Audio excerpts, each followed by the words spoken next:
নমস্কাৰ আপোনালোক সকলোকে মোৰ ইউটিউব চেনেল টিচাৰ্ছ কৰ্ণাৰলৈ পুনৰ এবাৰ স্বাগতম জনাইছোঁ। আমি চৰকাৰী কৰ্মচাৰীসকলে অষ্টম দৰমহা আয়োগ কাৰ্যকৰী হোৱালৈ অধীৰ আগ্ৰহেৰে নিশ্চয় অপেক্ষা কৰি আছোঁ আৰু এই অষ্টম দৰমহা আয়োগে আমাৰ দৰমহা বহু পৰিমাণে বৃদ্ধি কৰিব বুলিও আশাত আছোঁ।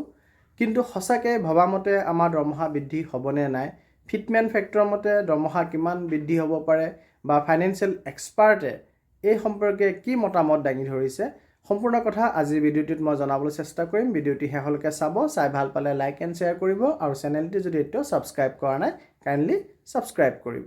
অষ্টম বেতন আয়োগ কাৰ্যকৰী হোৱাৰ পিছত চৰকাৰী কৰ্মচাৰীসকলৰ দৰমহা কিমান বৃদ্ধি পাব, ইয়াক লৈ বিভিন্ন ধৰণৰ চৰ্চা চলি আছে। বহু লোকে হিচাপ নিকাচ কৰাৰ পিছত 186% বেতন বৃদ্ধি পাব বুলি ধাৰণা কৰিছে। 186%ৰ অৰ্থ হৈছে যিসকলৰ দৰমহা বৰ্তমান 1 লাখ টকা তেওঁলোকৰ দৰমহা প্ৰায় 3 লাখ টকা হ'ব। এই কথাৰ সত্যতা কিমান সেয়া চৰকাৰেহে জানিব। কিন্তু শেহতীয়া কিছুমান ৰিপৰ্টত কোৱা হৈছে যে কেন্দ্ৰীয় চৰকাৰসকলৰ দৰমহা 10ৰ পৰা 30%লৈ বৃদ্ধি পাব, ইয়াতকৈ অধিক নহয়। অৰ্থাৎ যিসকলে 1 লাখ টকা দৰমহা পাই আছে বৰ্তমানে তেওঁলোকৰ অধিকতম বেতন 1,30,000 টকা হ'ব, তাতকৈ অধিক নাবাঢ়ে।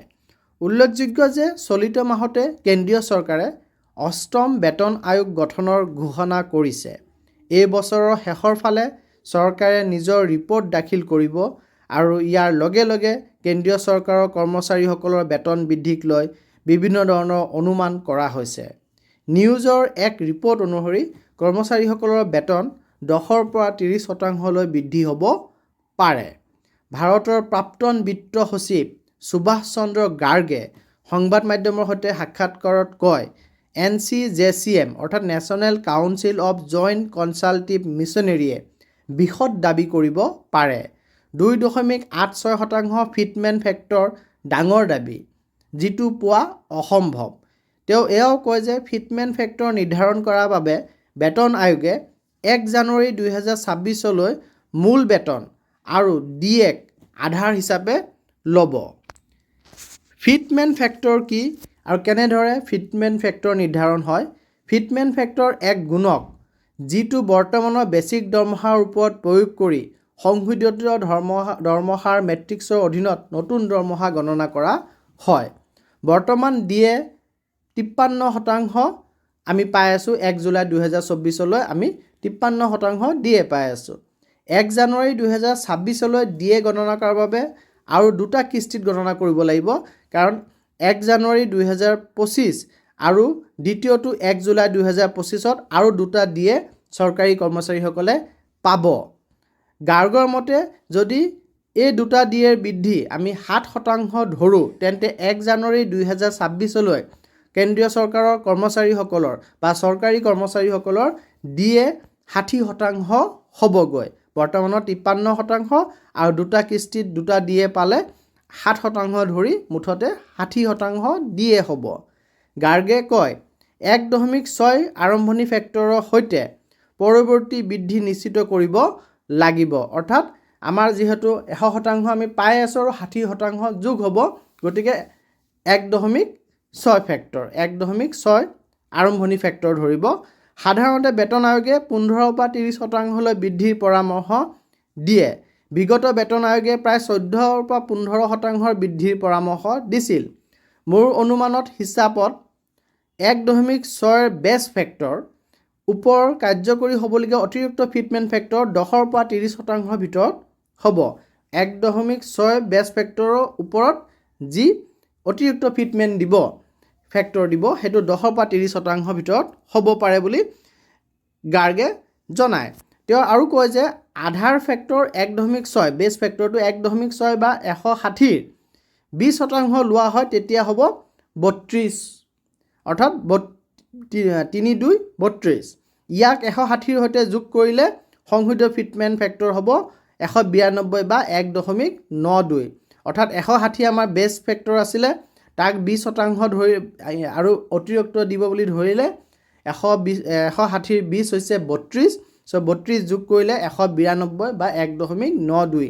যদি 30% বৃদ্ধি ধৰা হয় তেন্তে গণনা হ'ব 160 30% 48 আৰু ইয়াক আধাৰ ফেক্টৰ অৰ্থাৎ বেছ ফেক্টৰৰ লগত যদি যোগ কৰোঁ তেতিয়াহ'লে 160 যোগ 48 হ'ব 208 বা 2.08 সংশোধিত ফিটমেণ্ট ফেক্টৰ পোৱা যাব। এইদৰে বাস্তৱিক ফিটমেণ্ট ফেক্টৰ 1.92 পৰা 2.08ৰ মাজত হোৱাৰ সম্ভাৱনা অধিক আছে। অৰ্থাৎ যি আমি আশা কৰি আছোঁ 2.86% ফিটমেণ্ট ফেক্টৰ সেইটো হোৱাৰ সম্ভাৱনা একেবাৰে কম। সপ্তম বেতন আয়োগত ফিটমেণ্ট ফেক্টৰ 2.57 নিৰ্ধাৰিত কৰা হৈছিল, য'ত ন্যূনতম মূল বেতনক 7,000 টকাৰ পৰা বৃদ্ধি হয় 18,000 টকা কৰা হৈছিল। অষ্টম বেতন আয়োগত ফিটমেণ্ট ফেক্টৰ 2.86% বৃদ্ধি পাব বুলি আশা কৰা হৈছে, যিটো হ'লে ন্যূনতম মূল বেতন 51,480 টকা হ'ব পাৰে। এয়া বৰ্তমানৰ 18,000 টকাৰ তুলনাত 186% বৃদ্ধি হ'ব। 16 জানুৱাৰীত কেন্দ্ৰীয় মন্ত্ৰীমণ্ডলে অষ্টম বেতন আয়োগ গঠনত অনুমোদন জনায়। এই সিদ্ধান্ত ঘোষণা কৰি কেন্দ্ৰীয় মন্ত্ৰী অশ্বিনী বৈষ্ণৱে কয়, 2025ত অষ্টম বেতন আয়োগ গঠনৰ জৰিয়তে এয়া সুনিশ্চিত হ'ব যে সপ্তম বেতন আয়োগৰ কাৰ্যকাল সমাপ্ত হোৱাৰ পূৰ্বে যাতে পৰামৰ্শ কাৰ্যকৰী কৰিব পৰা যায়। সপ্তম বেতন আয়োগৰ কাৰ্যকাল 31 ডিচেম্বৰ 2025ত সমাপ্ত হ'ব। সেইদৰে অষ্টম বেতন আয়োগ 1 জানুৱাৰী 2026ৰ পৰা কাৰ্যকৰী হ'ব। কেন্দ্ৰীয় চৰকাৰৰ পেঞ্চনাৰসকলেও ইয়াৰ সুবিধা লাভ কৰিব। অৰ্থাৎ যি ন্যূনতম বেতন আছে আমাৰ 18,000 টকা বৰ্তমান, এই অষ্টম আয়োগত যদি 2.86% যোনটো সকলো মহলে আশা কৰি আছে বৃদ্ধি হয়, তেতিয়াহ'লে এই দৰমহা 18,000ৰ পৰা বৃদ্ধি হয় ন্যূনতম 51,480 টকা হ'বগৈ। কিন্তু যদিহে প্ৰাক্তন বিত্ত সচিব গাৰ্গ ডাঙৰীয়াই কোৱাৰ দৰে 1.92%ৰ পৰা 2.08%ৰ ভিতৰত ফিটমেণ্ট ফেক্টৰ ধৰি দৰমহা বৃদ্ধি হয়, তেতিয়াহ'লে 18,000 টকাৰ ন্যূনতম দৰমহাটো বৃদ্ধি হৈ পেলাই 34,000 বা 37,000 টকাৰ ভিতৰত থাকিব। 51,408 টকাৰ দৰে ইমান বেছি পৰিমাণে বৃদ্ধি হোৱাটো সম্ভৱ নহয় বা চৰকাৰৰ পক্ষত এই বৃদ্ধিৰ প্ৰস্তাৱ বা পৰামৰ্শ মানি লোৱাটো সম্ভৱ নহয়। আৰু ইয়াতে আৰু এটা কথা আমি জানিব লাগিব, যদিও অষ্টম বেতন আয়োগে তেনেধৰণৰ এক পৰামৰ্শ দিয়েও, এনেধৰণৰ অত্যাধিক দৰমহা বৃদ্ধিৰ পৰামৰ্শ দিলেও সেই পৰামৰ্শ কাৰ্যকৰী কৰিবলৈ কেন্দ্ৰীয় চৰকাৰ বাধ্য নহয়। তাত তল ওপৰ কৰিবলৈ কেন্দ্ৰীয় চৰকাৰৰ ক্ষমতা আছে বা ৰাজ্যিক বেতন আয়োগৰ ক্ষেত্ৰত ৰাজ্য চৰকাৰৰ সেই ক্ষমতা আছে। গতিকে আমি আশা কৰাৰ ধৰণে বা ভবা মতে দৰমহা বৃদ্ধি হোৱাৰ সম্ভাৱনা বহু কম। আপোনালোকে এই ক্ষেত্ৰত কি ভাবে কমেণ্ট ছেকশ্যনত আহি নিশ্চয় জনাব। ধন্যবাদ।